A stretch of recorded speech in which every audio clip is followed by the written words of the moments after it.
what's happening with the... What's the benefit? Yeah, not only that, but what the needs are too. Right. You know, sometimes you have to come in an organization to help. Absolutely, that's the only way it's going to work. That's right, and then if you help, then in many instances after helping, you can be helped. So talk a little bit about the programs and objectives of the Chamber. There are a number of programs, and our objective is, as I said, to reach out and to make a difference in the arena in which our businesses operate. Let me mention something before I forget it. I thought about it while you were talking. You know, we talked about the books, the ballot, and the books. Right. You know, when we had an African American mayor, now this was reported. If it's not true, you got to blame Kwanzaa, because I'm quoting it, you know, from last night. You know, the minority participation on the expenditures by the city was 30%. Okay. Now, up to this point, it's 8%.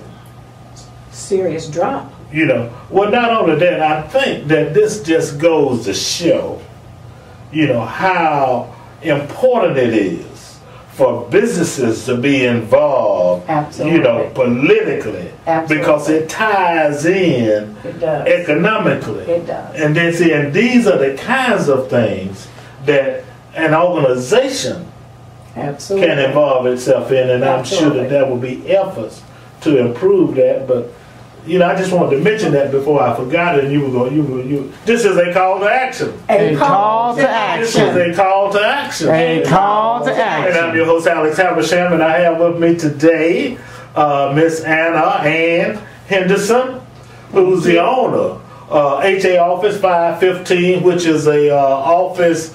Furniture and furniture. Exclusively furniture. Furniture and outdoor furniture, design services, installation services, project management services, and a combination of other things. Okay. Yeah. Well, she deals. Complement the she deals with furniture and ancillary, or whatever you pronounce that word. Ancillary things that go along with that, and we're so happy. We're so happy to have her. But we were talking some about the programs. And you alluded to the educational piece. Right. One of the other things that we're having at this legislative prayer breakfast, immediately after the breakfast, we are having Alicia Morgan, who is a state legislator. Okay. And when we talk about getting involved and getting to know, you know, who's in office and what's going on, we're having a work session. Okay. And she will be the keynote speaker for that work session. And what that work session is about is the legislative process. Okay. Many times we don't know what that process is. Yes, ma'am. And how that process can help us. And she will be teaching that class, and it's open and it's free. So if you're in the Atlanta area on Saturday, come to the Hyatt Regency Hotel. And some of the topics that she will expound on is, how do you get involved in that process? Do you know who your representatives are? And thirdly, how that can impact, knowing who they are, how that can impact your business, how it can impact your knowledge of where the state opportunities are, maybe where the federal opportunities are, and impact what's happening and where things are happening. The other piece that we do is we do workshops, and we do lunch and learns, we do seminars. And what that simply means is that we may ask a representative from DeKalb County government that's directly related to purchasing goods and services and commodities. And that entity comes in and talks to our people. The other part that I have personally taken on and have done and will be doing more in 2010 is that I actually meet with the heads of various departments. And I share with those departments. It's wonderful to have an expo and all of that good stuff, but what happens at some of the expos is that you pass your business card and that's it. So what I've shared with, and I'm going to use HUD as an example, and I know HUD does not mind because it's a success story. I met with HUD, and I met with the powers to be at HUD, and I shared with them, I want to do something different. And they said, what is that?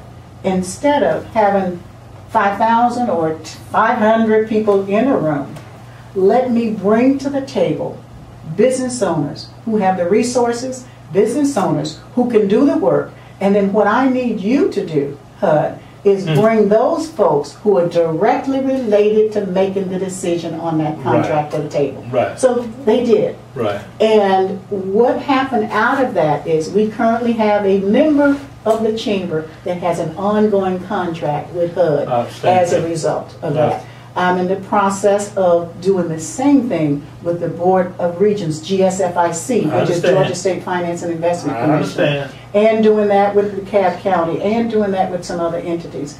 And that's the key also to an organization. How do you bring to the table the information? How do you bring to the table the resources? How do you bring to the table those things that are going to impact that business bottom line? Because let's face it, these are tough economic times for everybody. So we have got to start thinking of ways that we can make a difference in that bottom line. And that is certainly one of the ways that we can do that. Okay, now about this prayer breakfast, who's invited and what does one have to do in order to be able to come? In order to be able to come, well, first of all, you can come. Okay. There are ticket sales.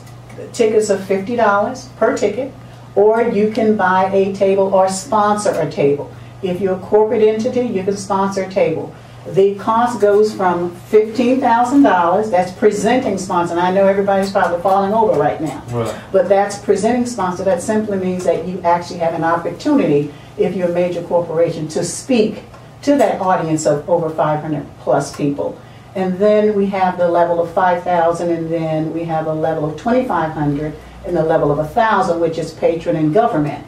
And then the $500 level, which is for micro business. That is if you obviously have 1 or 2 person company. And that's also for the GBCC members in our affiliates.